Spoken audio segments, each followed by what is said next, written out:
안녕하세요. 오만과 편견 시청자 여러분. 오늘도 저희 채널에 오신 것을 환영합니다. 안녕하세요. 어서 오세요. 저는 전총. 저는 연변입니다. 네, 여러분 한 주간 또 어떻게 지내셨는지 궁금하네요.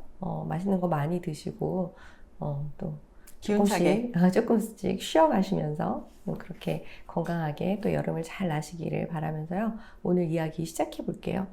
이건 조금 된 사건이에요. 근데 제가 보고 너무 놀래가지고 우리 오만과 편견에서 한번 얘기해야겠다 이랬어요. 뭐냐면 이게 지방에서 있었던 일이에요. 경북 안동에서 계속해서 고등학교 전교 1등을 하던 어떤 여학생이 있었는데 그 학생이 사실은 그 기간제 교사하고 엄마가 이렇게 공모를 해가지고 그동안 1학년 때 중간고사부터 계속해서 시험지를 유출을 한 거예요.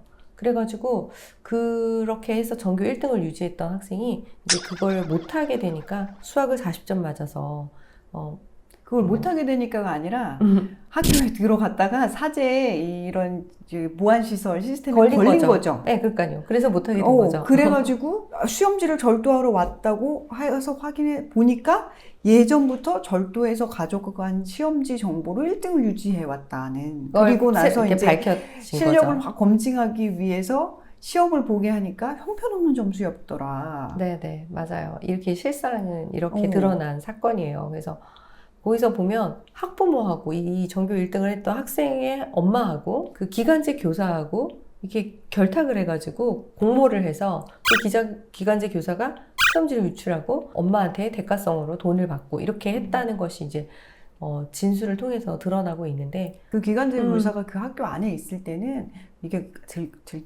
절도하지 않고 또 무슨 행정실장인가 누구도 또 같이 연루가 되어 있다고 하는데 예. 근데 이제 기간제 기간이 끝나니까 같이 들어가는 형태로 범죄가 이어졌다고 하는데 저는 가끔 의문이 드는 게 이 세상에서 일어나는 사건들이 드라마를 보고 따라 하시는 건지 실제 사건을 드라마화하는 건지 의문이 들 때가 있어요. 드라마 볼 때는 설마 저런 일이 저렇게 극적으로 이렇게 생각하는데 맞아요. 실제로 뉴스로 그게 나와요. 맞아요. 그 정말 놀라고 있어요. 이게 진짜 리얼이란 말이야? 막 이러면서 정말 놀라고 옛날에 그 스카이캐슬이라는 맞아요, 그 드라마가 맞아요. 있었잖아요. 그거 보면서 참 이게 재밌게 봤어요. 드라마 자체는. 근데 보면서 여러 가지 이제 생각하면서 씁쓸하기도 하고 막 이랬었어요. 스카이캐슬뿐만 아니라 그 이후에 나온 학원물들 중에서 이런 이제 시험지를 이렇게 학교에서 가져다가 입수해가지고 부모들이 자녀에게 주고 뭐 이런 뉴스 드라마 스토리가 굉장히 많은데 근데 그러고 드라마는 결국은 드라마들은 그 결말이 그렇게 좋진 않잖아요. 사실은. 지금 이 사건도 결말이 좋지 않아요. 근데 그거를 설마 보고 따라한 건 아니겠죠? 그렇죠?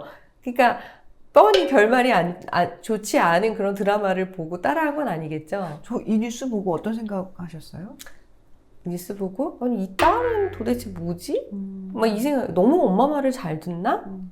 딸도 그래서 불구속으로 입건된 상태예요. 네, 아시다시피 그 숙명여고 쌍둥이 자매의 경우에도 입건이 되었잖아요. 네네. 저는 사실 국가교육위원으로서 제가 학부모위원으로 국가교육위원회에 있는데 영어 유치원 사건이나 엄마들의 과도한 교육열에 관해서 사실 많은 위원님들이 저희 학부모위원들한테 이런 걸 묻곤 해요. 왜 엄마들은 왜 그러는 거야? 이렇게 학부모위원 2명이 있는데 저는 사실 우리 학부모들을 대변하는 입장에서 지금 사회가 너무 불안하기 때문에 우리 아이를 좀 안정적으로 키우기 위해서 엄마들의 불안이 아이를 이 불안정한 사회에 그래도 안정적인 포지셔닝을 하기 위해서 그렇게 열심히 엄마들도 나름의 열심을 내는 거다라고 변명을 해왔는데 이런 사건 앞에서는 진짜 할 말을 잃게 만들더라고요. 네, 할 말이 없으실 것 같아요. 물론 교사 입장에서도 할 말은 없죠. 왜냐면 교사랑 결탁해서 공모를 해서 이런 사건을 벌였으니까. 이게 뭐 숙명여고 사건도 교사이면서 학부모인 사람이 범인이었잖아요, 결국은. 이게 도덕이 무너진 사회의 단면을 너무나 보고 있는 것 같아요. 맞아요. 저도 그런 것 때문에 마음이 아픈 거죠. 왜냐하면 부모가 되면 사실은 빨간불에도 막 무단횡단을 하시던 분들도 할머니들도 막 그런 분들 있잖아요. 손주가 있으면 파란불이 될 때까지 기다리자. 이런 말씀을 하시거든요. 네. 자녀가 알지 못하게 숨긴다거나 예를 들어 학교에서 근무하는 선생님한테 고액을 주고 뭐 문제를 받아서 그걸 과외 선생님한테 전달시킨다거나 이런 식으로 세탁을 해서 자녀가 정확히 알지 못하게 하는 방식도 아니고 시험지를 갖다가 보게 하고 사실 자녀도 자기도 이상하다고 생각했지만 엄마가 하라니까 어쩔 수 없었고 이미 발을 들여서 그 시험지를 통해서 만점을 받은 결과가 있기 때문에 내가 그 수준이 아니라는 것을 알려지는 게 두려워서라도 그렇죠. 계속 이 고리 안에 있게 만드는 굉장히 위험한 보통 집단범죄에 발 들이게 할 때 하는 그런 행동을 자기 자녀에게 하셨다는 거잖아요. 그러니까 너무 슬픈 게 사실 엄마는 이 딸이 잘 되기를 바라면서 했을 거 아니에요? 근데 딸의 인생을 망친 거잖아요. 고등학생인데 이제 입건이 됐으니까 학교 이제 공부는 중단이 됐을 뿐만 아니라 이제 대입 시험도 제대로 치르기 힘든 상황이 됐고, 이것을 과연 실력이 안 된. 그래도 시험을 볼 수 있잖아요. 근데 이제 아예 시험을 보기 힘든 상황으로 갈 수도 있고, 부모가 된다는 게 뭐지라는 생각도 들고, 우리 자녀들을 어떻게 가르쳐야 되나 이런 생각도 들고. 그래서 저는 남편하고 이런 얘기를 가끔 하는데요.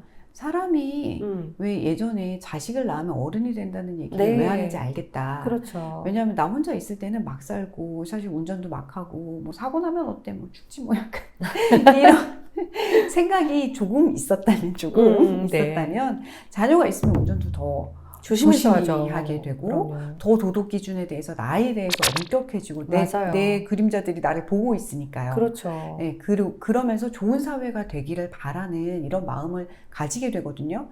근데 그런 사랑이 너무 넘쳐서 이렇게 왜곡되는 세상이 되었다는 게 좀 극단적인 이기주의와 개인주의, 불안감 이런 것들이 그러니까 뭐냐면 결합된. 저는 그게 이기주의이기도 하지만 한편으로는 이런 것 같아요. 그러니까 어떤 내가 결과를 얻기 위해서 수단과 방법을 가리지 않는 것. 그러니까 사실 정치를 봐도 그렇잖아요. 어떤 정치적인 뭐 이해나 그 목표하는 것을 얻기 위해서 수단과 방법을 가리지 않고 뭐 상대방을 계속 뭐 공격하고 디스하고 뭐 가짜 뉴스를 퍼뜨린다거나 이런 일들도 너무 많고, 이런 것들이 결국은 우리 사회의 신뢰 자체를 흔들기 때문에 우리는 서로를 불신할 수밖에 없는 이런 상황이 됐고. 그게 이제 결과 중심주의. 그렇죠. 그걸 그렇게 배격하려고 노력하는데 결국은 과정에 어떠한 불합리가 있었다 하더라도 결과적으로 예를 들어 국회의원이 되면 그 과정에 불합리함이 있어도 내가 의원이 되면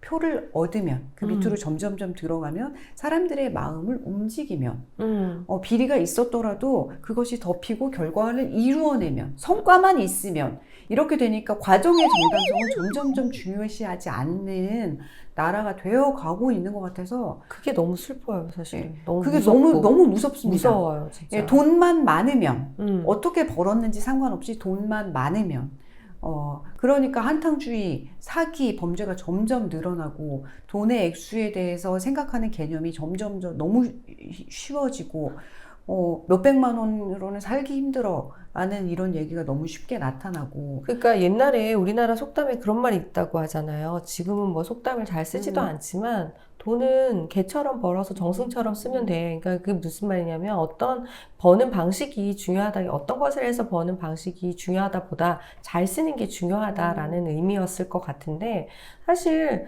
지금 요즘 같은 세상에 돈을 어떤 방법으로 벌어도 된다. 그러니까 뭐 예를 들어서 시험에 합격하기 위해서 어떤 방법을 써도 된다. 이런 것들에 대한 논의가 한 번도 없는 것인가, 이 나라에서는? 저는 어디나 다름없이 지금 우리 사회가 약간 아노미 같은 우리가 맞아요. 추구해야 할 가치가 무엇인지 공통으로 기준 삼아야 할 기준이 무엇인지가 무너져 있는 때가 아닌가. 그것이 최소한 부모가 자녀에게 전달해 주었어야 하는, 그걸 가르쳐야 되는 거죠. 교육에 있어서는 네. 기준이 되었어야 하는, 선생님도 그렇고 부모도 그렇고 행정 직원도 그렇고 자녀도 그렇고 다 결과만 좋으면 돼. 결국 결과적으로 좋으면 나중에 다 잊혀져. 이런 생각에 빠져 있어 좀 네. 모럴 해저드가 네, 눈으로 맞아요. 보이는 것 이 같아요. 도덕적 해이가 정말 이렇게 요새는 그냥 사방을 둘러봐도 이 사회가 도덕적으로 너무나 무너져 있구나라는 것을 느끼는 사건들이 수도 없이 나와요. 이런 일도 있구나. 진짜 아까 연 변호사님이 얘기한 것처럼 이게 드라마야, 드라마 속이야, 아니면 현실이야 라고 혼란을 이렇게 겪을 정도로 너무나 충격적인 일이었어요. 근데 그걸 보면서도 그렇고 옛날 말이 그런 말이 있잖아요. 윗물이 맑아야 아랫물이 맑다. 그러니까 우리는 사실 그래서 부모가 되면 맑은 윗물이 되기 위해서 조금 안 되지만 부족하지만 조금이라도 더 바르게 살고 하려고 애를 쓰는 게 일반적이지 않나 이런 생각을 했는데 요즘 세상을 보면 그렇다고도 말할 수 없는 세상이 되어버린 것 요즘은 같아요. 그렇지 않아요. 돈이 많은 부모가 최고의 부모예요. 그러니까요. 어떤 수단을 썼어도 상관없다라는 생각이 좀 팽배해 있는 것이 조금 위험하고 두렵기도 한 요즘입니다. 네, 그래서 우리나라가 정말 이 한 80년 정도 되는, 그러니까 건국 이후에 80년 정도 되는 짧은 역사를 지닌 나라인데 그 역사 동안 굉장히 눈부시게 경제 성장하고 또 국제적인 위상도 높아지고 막 이렇게 좋은 긍정적인 면도 있지만 그러다 보니 이쪽 한쪽에서는 어떤 이런 우리가 오히려 옛날에 더 잘 못 살고 어려웠을 때 우리가 가지고 있었던 아름다운 어떤 그런 중요한 또 그런 가치들을 많이 잃어버리고 놓치고 살고 있는 건 아닌지 너무 급하게 잘 살기 위해서 앞만 보고 내달려와서 너무 이런 중요한 가치들은 다 상실해버리고 만 것이 아닌지 하는 그런 좀 자괴감도 들고 좀 그렇습니다. 저는 이제 마무리하면서 한 가지만 말씀드리면 우리가 그걸 좀 다시 상기해야 될 것 같아요. 사실 많은 대다수의 국민들이 그렇게 생각하고 있는데 과정이 정당하지 않은 것은 결과가 아무리 좋아도 우리가 그 가치를 충분히 인정하기는 어렵다. 맞습니다. 네, 이것이 우리 스포츠맨십 이런 정신으로 얘기를 하기도 하고 그래서 우리가 스스로 도덕적인 약속을 하는 거죠. 어떤 법 위반이 아니라 도덕의 기준이 기초에 항상 말씀드리지만 도덕이 있고 그 다음에 법으로 처벌하는 것은 한참 뒤에 있어야 되는데 도덕적 기준이 이미 무너져 버려서 이 사각지대에서 알게 모르게 수많은 비행행위들이 쌓여 있다는 것이 지금 문제인데 우리가 좀 더 과정의 정당성도 신경 쓰고 또 집중하고 또 공통의 가치로 가져가는 그런 사회가 됐으면 좋겠다는 생각을 해봅니다. 처음에 얘기는 좀 이렇게 가볍게 시작을 했는데 얘기를 하다 보니까 굉장히 좀 이제 철학적인 이야기까지 됐어요. 근데 사실은 저는 그래요. 우리가 법으로 모든 문제를 해결할 수 없는 것처럼 인간의 도덕이라는 것도 기대할 수는 없다. 이런 생각 좀 있고요. 결국은 정말 절대자에 대한 어떤 두려운 마음 이것이 없으면 이 도덕이 바로 세워지지 않겠다. 옛날에는 서로 눈치라도 봤잖아. 이제 눈치 안 보는 사회가 됐기 때문에 난 더 그런 거 아닐까 그런 생각이. 그런 것도 있죠. 네. 그리고 나만 좋으면 되는 세상이 돼서 그런 것 아닐까. 그래서 모든 것들이 지금 우리 사회를 이루고 있는 거죠. 이거 현실인데 이 현실을 어떻게 잘 극복할까 좀 고민이 되는 그런 하루네요. 우리 생각에 동의하는 시민들이 훨씬 더 많다고 생각하거든요. 그래서 이런 상식들이 모여서 결국 가치를 정하는 거기 때문에 우리가 이렇게 생각하는 게 고리타분하다고 생각하는 것이 아니라 이런 생각들이 기초에 쌓여왔기 때문에 우리 대한민국이 지금까지 건강했다라는 자부심을 가지고 이 약간 나쁘게 말하면 눈치를 주는 거죠.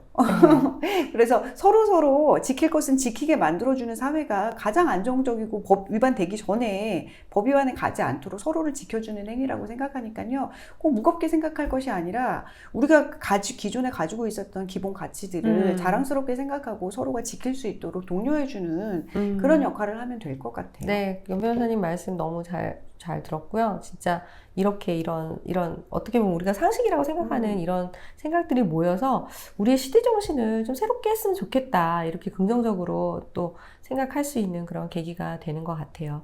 네, 지금까지 오만과 편견을 시청해주신 여러분 감사합니다. 감사합니다. 감사합니다.